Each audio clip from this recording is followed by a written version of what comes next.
चलिए दोस्तों, आज हम स्टार्ट करते हैं संवेग संरक्षण का नियम। इसमें हम आपको बताएंगे, इसके हम आपको लगभग 14-15 क्वेश्चन कराएंगे। पहले हम जान लेते हैं संवेग संरक्षण का नियम होता क्या है। संवेग क्या होता है? एक तरह का चोट होता है। संवेग क्या होता है? चोट। संवेग का जो फार्मूला होता है, मोमेंटम होता है P बराबर मास इंटू वेग। जब किसी किसी मास में हम वेग देते हैं, उसी को संवेग बोलते हैं। आप जब छोटे रहे होंगे तो कॉलेज में जब टीचर जो है गुस्से होते थे तो बच्चे से कहते हैं जाके डंडा लिया हो, तो एक बच्चा डंडा लेके आता था। तब आप उसके टीचर के हाथ में डंडा देखते थे कि उसमें मास कितना है, कितना मोटा डंडा है। जितना ज्यादा मोटा डंडा होता था तो आपको अंदाजा लग जाता था कि इसका मास कितना होगा। फिर उसके बाद जब वो एक बच्चे को मारता था तो आपको पता चलता था कि उसमें वेग कितना दिया, तेज मारा या धीमे मारा। तो अगर मास ज्यादा, वेग तेज, तो मोमेंटम उसका ज्यादा होगा। मतलब किसी चीज का अगर मास ज्यादा है तो उसका मोमेंटम क्या होगा? ज्यादा होगा। तो आपको वहां पे चोट, तो मोमेंटम से हमेशा याद रखिएगा चोट। अब आते हैं वेग संरक्षण का जो नियम होता है, उसको अब हम देखते हैं कि यदि कणों के किसी समूह या निकाय कणों के किसी समूह या निकाय पर कोई बाह्य बल नहीं लग रहा हो तो उस निकाय का कुल संवेग संरक्षित होता है। ठीक है। संवेग संरक्षण का नियम होता है कि यदि किसी कण कण या समूह पर कोई बाह्य बल नहीं लगता है तो उसी को हम संवेग संरक्षण का नियम कहते हैं। चलिए अब इस पे हम क्वेश्चन कर लेते हैं। इसका जो पहला क्वेश्चन है वो आपके स्क्रीन पे है कि एक हल्के और एक भारी पिंड की गतिज ऊर्जा समान है। मतलब हल्के और भारी पिंड की जो गतिज ऊर्जा है वो समान है, यानी काइनेटिक एनर्जी समान है। तो उनमें से किसका संवेग अधिक होगा? हमने आपको क्या बताया था कि संवेग जिसका मास ज्यादा होगा। तो भारी पिंड का मास ज्यादा होगा या हल्के पिंड का मास ज्यादा होगा? आप कहेंगे भारी पिंड का मास ज्यादा होगा, तो इसका संवेग भी क्या होगा? ज्यादा होगा। अगर हम आपसे पूछे एक बस और एक रेलगाड़ी, किसका संवेग ज्यादा होगा, तो आप कहेंगे रेलगाड़ी का, क्योंकि उसका मास क्या है? ज्यादा है। यानी अगर आपसे कोई पूछे बस और ट्रेन में किसका मास ज्यादा होगा, तो आप कहेंगे ट्रेन का, क्योंकि उसका मास ज्यादा है। ठीक है। बढ़ते हैं नेक्स्ट क्वेश्चन की ओर। दूसरा क्वेश्चन है कि 200 ग्राम द्रव्यमान वाली एक वस्तु का जिसकी 10 जूल गतिज ऊर्जा है के साथ संवेग क्या होगा? संवेग आपको पता है पी बराबर क्या होता है? मास इंटू वेग। अब आपको यहाँ मास भी पता होना चाहिए और वेग भी पता होना चाहिए। तो ना मास है आपके पास लेकिन वेग नहीं है, तो आपको वेग क्या होगा निकालना पड़ेगा, तभी आप संवेग निकाल पाएंगे। तो आपको फिजिक्स में एक चीज हमेशा याद रखिएगा कि जब भी आप सॉल्व सॉल्व क्वेश्चन को सॉल्व करें तो उसकी एसआई यूनिट को जरूर ध्यान दीजिए। जैसे यहाँ पे जो है आपका द्रव्यमान है, जो मास है, वो कितना दे रखा हुआ? 200 केजी। ये इसका एसआई मात्रक नहीं, तो आप इसको कन्वर्ट कर लीजिए इसके एसआई मात्रक में। 200 केजी को डिवाइड कर दीजिए 1000 से, तो यहाँ पे कितना आ जाएगा? 0.2। कितना आ जाएगा? 0.2 केजी आ जाएगा। ठीक है। अब आपको पता है काइनेटिक एनर्जी क्या होती है? Half mv²। क्या होती है? Half mv²। यहाँ पे आप मास कितना है आपके पास? 0.2 इंटू वेग आप निकाल सकते हैं। गतिज ऊर्जा कितनी दे रखी हुई?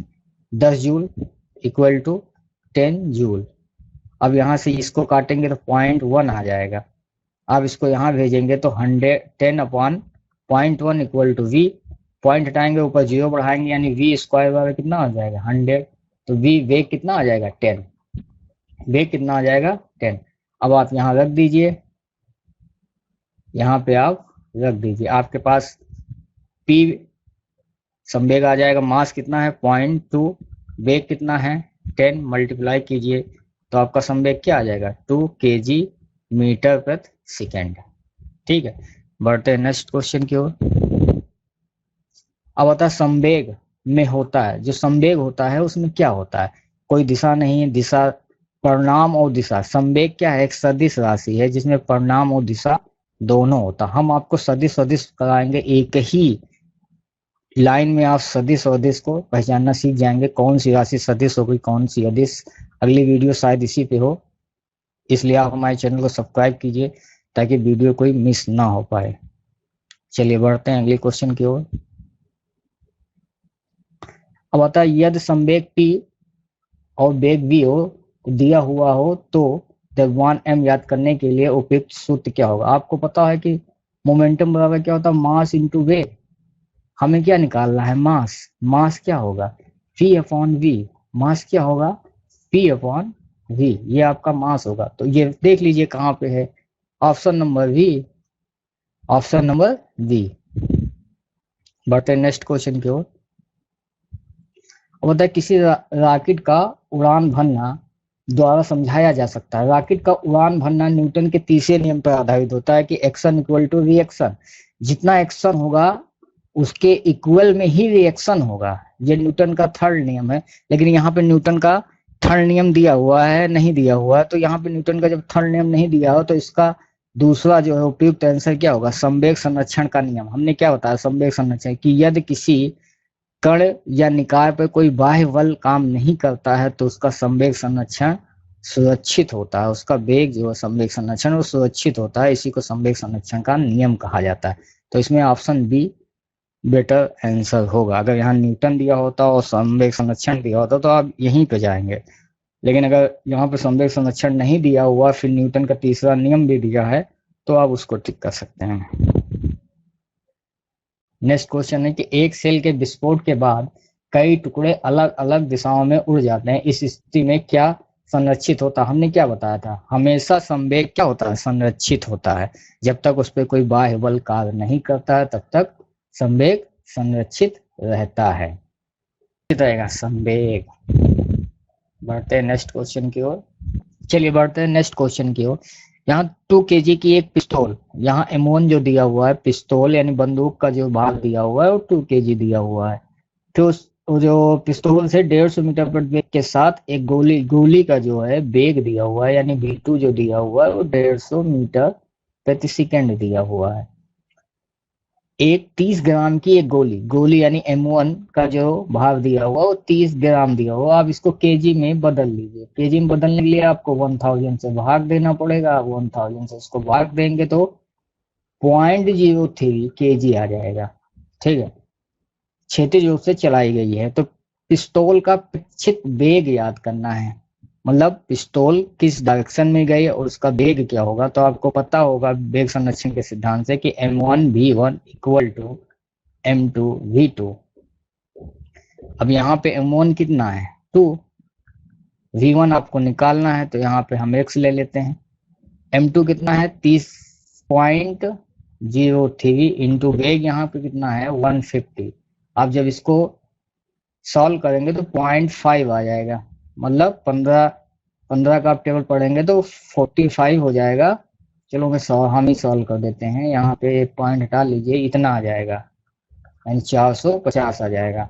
अब यहाँ पे देखिए पॉइंट कितने अंक के बाद, 1 2 2 अंक के बाद लगा तो आप 2 अंक के बाद पॉइंट लगा दीजिएगा। तो यहाँ पे कितना आ जाएगा 45 यानी 2 इंटू एक्स आ जाएगा 4.5।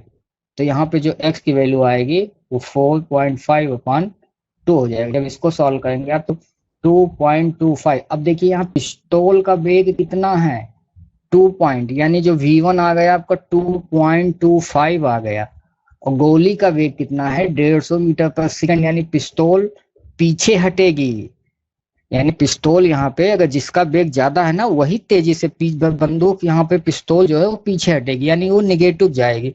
तो आप ऑप्शन ए को टिक कर सकते हैं यानी -2, क्योंकि यहाँ इसका वेग ज्यादा है। गोली का अगर वेग ज्यादा होता तो गोली आगे जाती यानी प्लस होता, लेकिन यहाँ पे गोली का वेग कम है, पिस्तौल का वेग ज्यादा है, इसलिए यहाँ पे निगेटिव वैल्यू आएगी।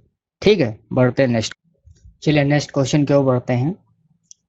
10 मीटर पर सेकंड के एक गतिमान 200 ग्राम का एक ट्रैफिक लाइट पर खड़ी एक कार से टकराता है। यानी जो यहाँ M1 है, M1 जो है सॉरी जो यहाँ पे M1 है वो 200 kg है, 2000 kg, और इसकी जो चाल है वो 10 मीटर पर सेकंड है। लाइट पर खड़े एक कार से टकराता है। टकराव के बाद दोनों एक साथ 8 मीटर पर सेकंड की गति से चलते हैं तो कार का द्रव्यमान क्या होगा। आपको यहाँ संवेग संरक्षण के नियम पे ये फार्मूला लगेगा जो होता है m1 v1 plus m2 v2 equal to m1 plus m2 into वेग। ठीक है, यहाँ पे 2000 इंटू वेग 10 प्लस बंदूक कार से टकराता है क्योंकि ये खड़ी हुई है, तो इसका जो वेग होगा वो क्या होगा, 0 होगा। अब यहाँ पे मास कितना है, 2000 प्लस m2 हमें मालूम नहीं, इंटू 8 वेग। अब ये हो जाएगा आपका 2000, एक 0 बढ़ जाएगा, प्लस ये 0 हो जाएगा तो इक्वल टू ये हो जाएगा आपका 16,000 प्लस 8m2, इसमें से घट जाएगा तो 0,0,0,4 इक्वल टू 8m2, ये हो जाएगा 4,000/8, काट दीजिए 8,500।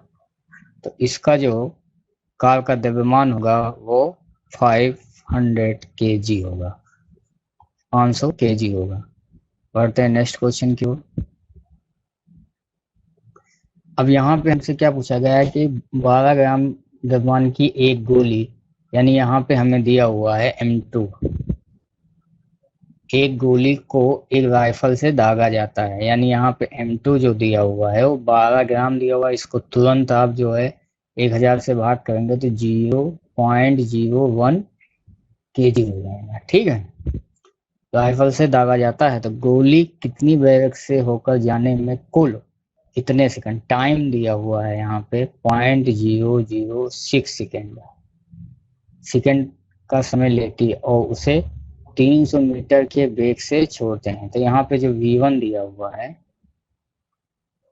300 वेग से छोड़ते हैं, यानी जो उसका अंतिम वेग जो है, अंतिम वेग जो दिया हुआ है वो 300 मीटर प्रति सेकंड है,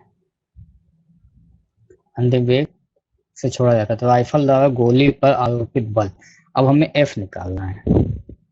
F बराबर क्या होता है, मास इंटू एक्सेलरेशन। ठीक है, तो आपको एक्सेलरेशन पहले निकालना पड़ेगा। मास तो आपको दिया हुआ है इतना, फोर्स आप निकाल ले, तो एक्सेलरेशन का जो फार्मूला होता है change in velocity, change in वेग, वेग में परिवर्तन की दर को हम त्वरण कहते हैं। तो इसमें देखिए अंतिम वेग कितना दिया हुआ, 300 माइनस प्रारंभिक वेग हमें मालूम नहीं, अपॉन t, ये होता है। तो हमारे पास क्या है, 300 अपॉन 0.006, ये हमारा a आ गया, यानी त्वरण आ गया। तो यहाँ पे F बराबर क्या होगा, मास कितना है 0.012 इंटू एक्सेलरेशन कितना है 300 अपॉन 0.006, इससे ये कट जाएगा, 6 से 2 बार में कट जाएगा, इसका मल्टीपल हो जाएगा 600 न्यूटन। कितना बल आ गया, 600 न्यूटन। आशा करता हूँ कि आपको ये सेशन अच्छा लगा होगा। अगर अच्छा लगा तो इसको लाइक और सब्सक्राइब जरूर कीजिएगा। मिलते हैं नेक्स्ट सेशन में, तब तक के लिए धन्यवाद।